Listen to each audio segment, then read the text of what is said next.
बिस्मिल्लाहिर्रहमानिर्रहीम अस्सलामु अलैकुम वरहमतुल्लाहि वबरकातुहू। नाज़रीन, ट्रांसपेरेंसी इंटरनेशनल की जो करप्शन परसेप्शन इंडेक्स है, उस रिपोर्ट के आते ही आपने देखा होगा कि मीडिया पे बड़ा शोर है।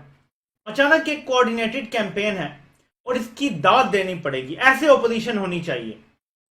इमरान खान जब ओपोजिशन में थे तो जैसे ही हुकूमत वक्त की कोई भी कमजोरी उनके हाथ आती थी, कोई भी ऐसी चीज हाथ आती थी, वो फौरन एक पूरा बयानिया बनाते थे। उस टाइम मीडिया उनके साथ नहीं था, इमरान खान के साथ 2011 के राइज के बाद मीडिया कभी नहीं खड़ा हुआ, लेकिन इमरान खान सिंगल हैंडेडली भी बयानिया बना लिया करते थे। ऑपोजिशन ने इस बार एक अच्छा किरदार अदा किया जो ऑपोजिशन का होना चाहिए, कि जैसे ही ये रिपोर्ट आई उन्होंने सारे मीडिया को कोऑर्डिनेट, क्योंकि मीडिया इनके साथ है, इनको ये कैच हासिल है, मीडिया को कोऑर्डिनेट किया। सारे प्रोग्राम आज आप उठा के देख लें इसी रिपोर्ट पर हो रहे हैं। ये होती है मीडिया स्ट्रेटजी, और ऐसे ही चला जाता है जब मीडिया साथ हो। लेकिन ऑपोजिशन को एक्टिव होना चाहिए। अवामी मफादात का तहफ्फुज ही ऑपोजिशन का असल काम है। लेकिन मैं आपके सामने कुछ वो चीजें ला रहा हूं जो इकट्ठी करके आपको एक जगह पे शायद किसी मीडिया के चैनल ने नहीं बताई होंगी। मैं आपके सामने कुछ इंपॉर्टेंट चीजें रखने लगा। सबसे पहले मैं आपको एक चीज बताऊंगा कि जो लोग कह रहे हैं कि करप्शन परसेप्शन इंडेक्स में रैंकिंग बढ़ गई है, तो ये करप्शन किस किस चीज की देखी जाती है। पहले मैं आपको इनकी अपनी जुबानी सुनाना चाहता हूं कि ये खुद ट्रांसपेरेंसी इंटरनेशनल वाले खुद क्या कहते हैं कि ये किस किस चीज को नहीं देखते करप्शन, यानी कौन कौन सी चीज है जिसको ये करप्शन में इंक्लूड नहीं करते। पहले ये चार चीजें सुन लें क्या है, फिर इस पर बात करते हैं। और फिर नून लीग के दौर में क्या रेटिंग्स थी उसकी भी बात करते हैं, मौजूदा रेटिंग्स की बात करते हैं, पीपल्स पार्टी के दौर की, आदिल गिलानी का जिक्र हो रहा है जो इनके हेड एंड ट्रांसपेरेंसी इंटरनेशनल के पाकिस्तान में, उनके किरदार पे बात हो रही है, वो भी आपके सामने रखते हैं। लेकिन सबसे पहले तो यही फिगर हमें देखना पड़ेगा कि जो चार चीजें हैं वो कौन सी हैं जिसको ट्रांसपेरेंसी इंटरनेशनल करप्शन नहीं समझती। यहां से आपको बहुत कुछ समझ आ जाएगा। The CPI does not measure activities such as tax fraud, money laundering, financial secrecy, or illicit flows of money. Tax fraud, money laundering, illicit flow of money, इस तरह की चीजों को ये करप्शन नहीं समझते, यानी ये उसको चेक ही नहीं करते। सो मनी लॉन्ड्रिंग चेक नहीं किया गया कि हुई है या नहीं। ये जो रिपोर्ट है इसमें मनी लॉन्ड्रिंग के बारे में कोई बात नहीं की गई। ये ट्रांसपेरेंसी इंटरनेशनल की मैंने आपको अपना सुनाया है कि वो कैसे चेक करते हैं करप्शन हुई है यानी। सो मनी लॉन्ड्रिंग को ये चेक ही नहीं करते। जो इलिसिट फ्लो ऑफ मनी है, यानी नाजायज दौलत की जो आमदोरफ्त होती है, उसको भी ये चेक नहीं करते। यानी जो दौलत की इधर उधर जो उसका बहाव होता है वो भी चेक नहीं करते। किसी ने टैक्स चोरी की है ये भी चेक नहीं करते। तो बुनियादी ये चीजें हैं जो ये चेक नहीं करते। इसके बाद अब आते हैं इस रिपोर्ट पे। ये आपको पता चल गया कि मनी लॉन्ड्रिंग, क्योंकि ये जो टीटियां लगाते रहे हैं सारा कुछ ये चेक ही नहीं हुआ। ठीक है, ये जो टीटी स्कैंडल सारा कुछ, money laundering, illicit flow of money, ये चेक ही नहीं हुआ। अब आते हैं कि असल में हकायक क्या है। तो मैं आपको पहले एक चीज बता दूं, मैंने एक ये जो चार्ट है आपके सामने, तहरीक इंसाफ के दौर में पिछले साल 124 रैंकिंग थी, ये 140 पे चली गई है। ये इंतहाई खतरनाक नंबर हो गया। आप दुनिया में करप्ट मुल्कों में 124 नंबर पे थे, अब आप 140 पे चले गए, यानी आप नीचे ही नीचे जाते जा रहे हैं।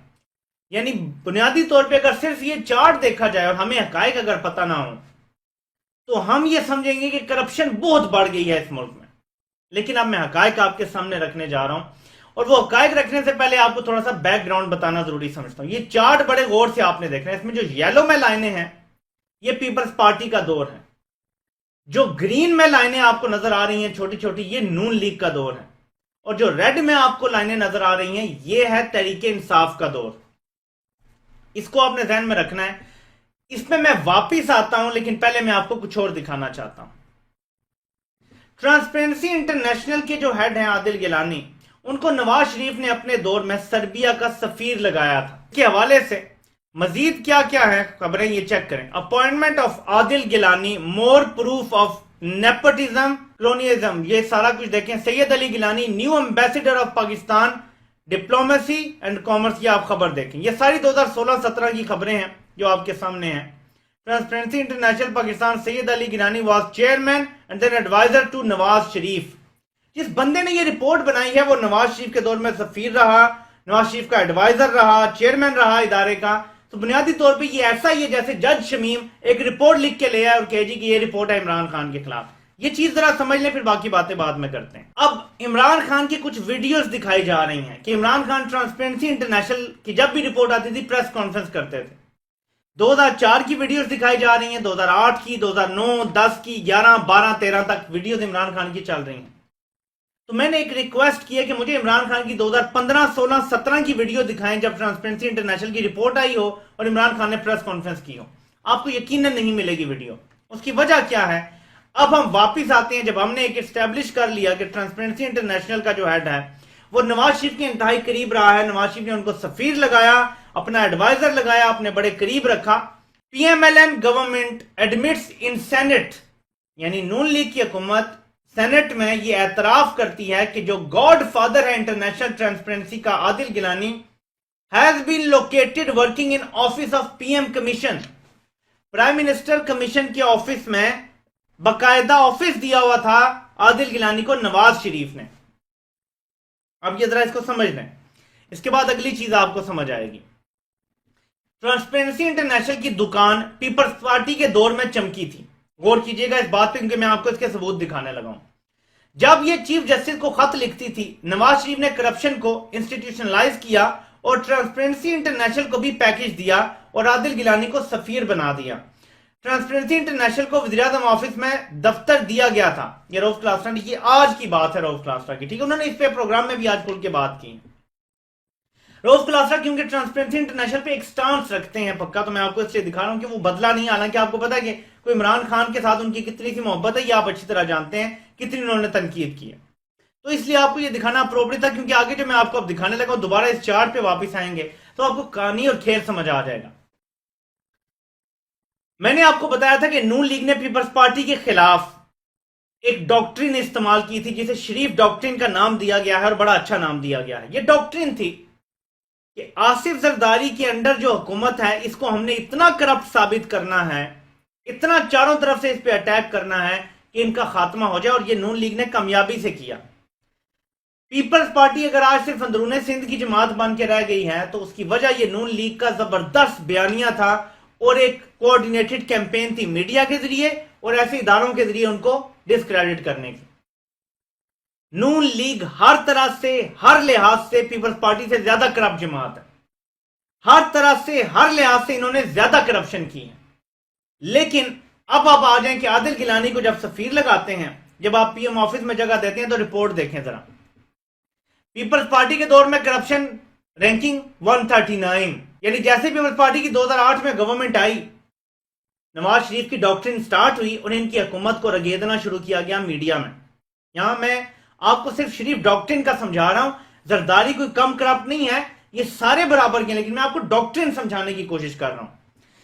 अगर आप 2008 देखें तो 134 रैंकिंग थी, 2009 में एकदम 139 हो गई, फिर 146 पे चली गई। ये पाकिस्तान की तारीख की शायद सबसे बदतरीन रैंकिंग थी 2010 में। 146 नंबर पे पाकिस्तान चला गया करप्शन में, फिर 134 आई, फिर 139 पे चली गई। फिर 2013 में नवाज शरीफ की हुकूमत शुरू में ही आ गई थी तो 127 की रैंकिंग आई। अब नवाज शरीफ का दौर आप देखें जरा, पहले साल नीचे आया 126, फिर 117, 116, फिर 117 पे कायम रही। जितना अरसा फिर हुकूमत रही नून लीग की, 117, 116, 117, 17 ऐसे रही, कायम रही।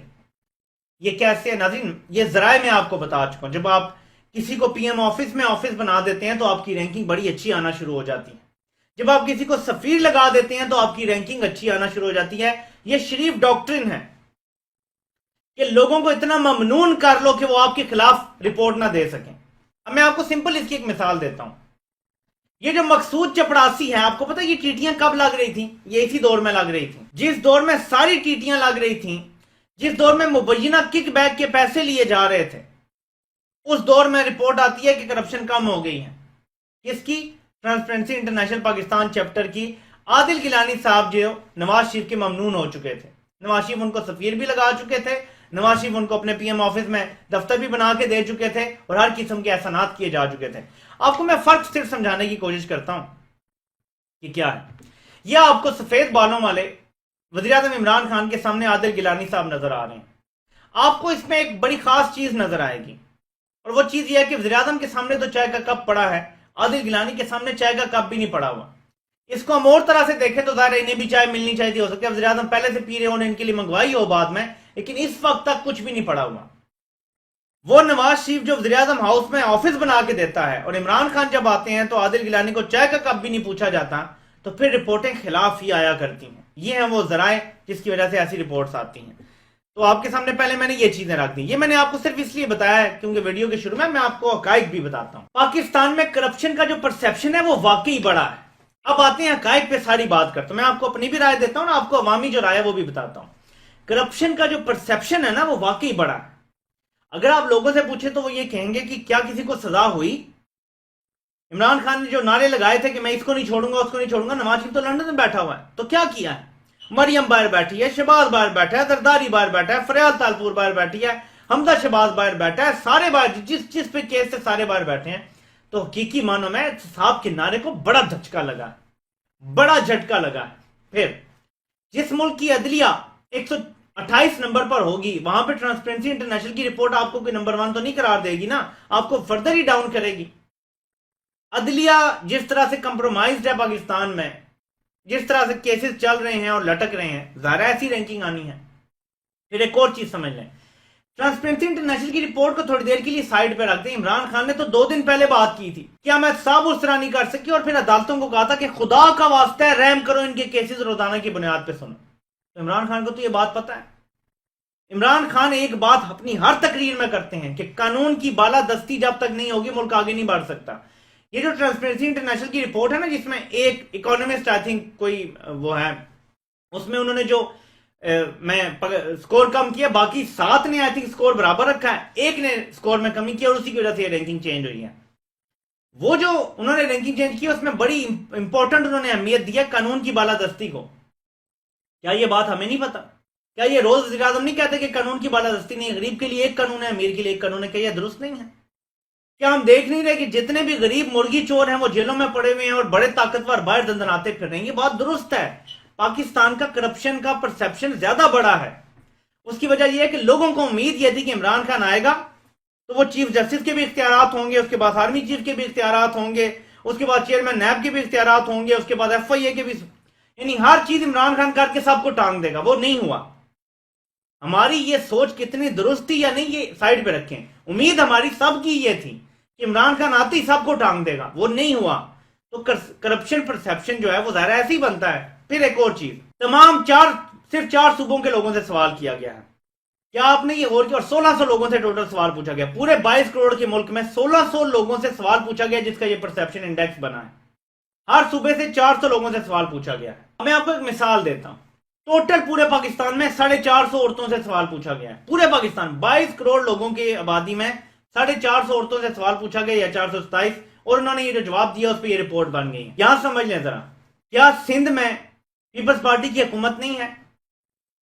अब अगर हम दोबारा इस चार्ट को देखें और इस चार्ट को दुरुस्त मान लें हम कि जी ट्रांसपेरेंसी इंटरनेशनल नून लीग के बयानिए के तहत काम नहीं कर रही थी, मान लेते हैं, तो पीपल्स पार्टी के दौर में तो तारीख की सबसे ज्यादा करप्शन परसेप्शन इंडेक्स था, 146 तक रैंकिंग थी। तो वही पीपल्स पार्टी आज भी सिंध में हुकूमत कर रही है।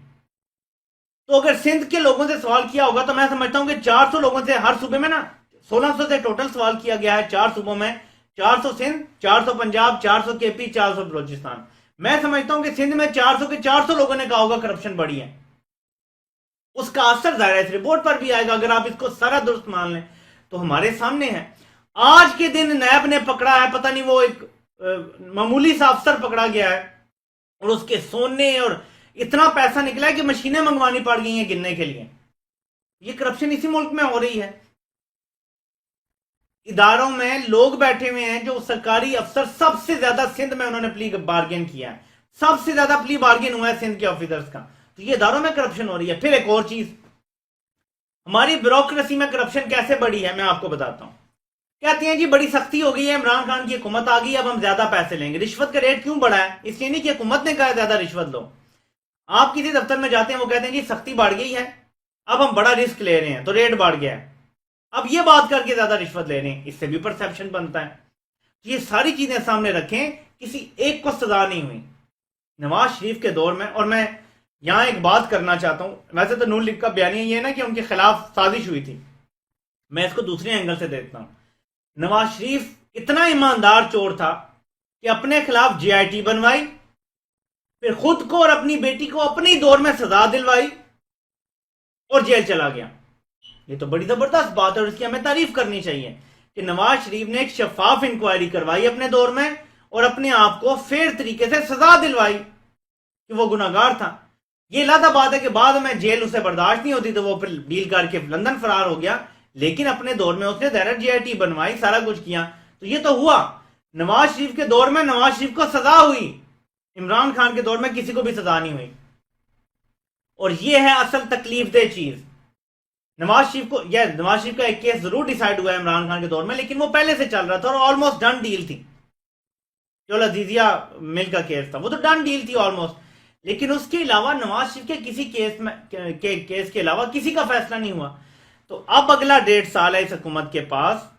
इस 1.5 साल में अगर हुकूमत फैसले करवाने में कामयाब हो जाती है, प्रोसिक्यूशन ठीक करने में कामयाब हो जाती है, तो ये अवाम में, जब मैं इस रिपोर्ट को अहमियत नहीं दे रहा, लेकिन अवाम में ये परसेप्शन जरूर मौजूद है कि करप्शन का कोई काम नहीं हुआ।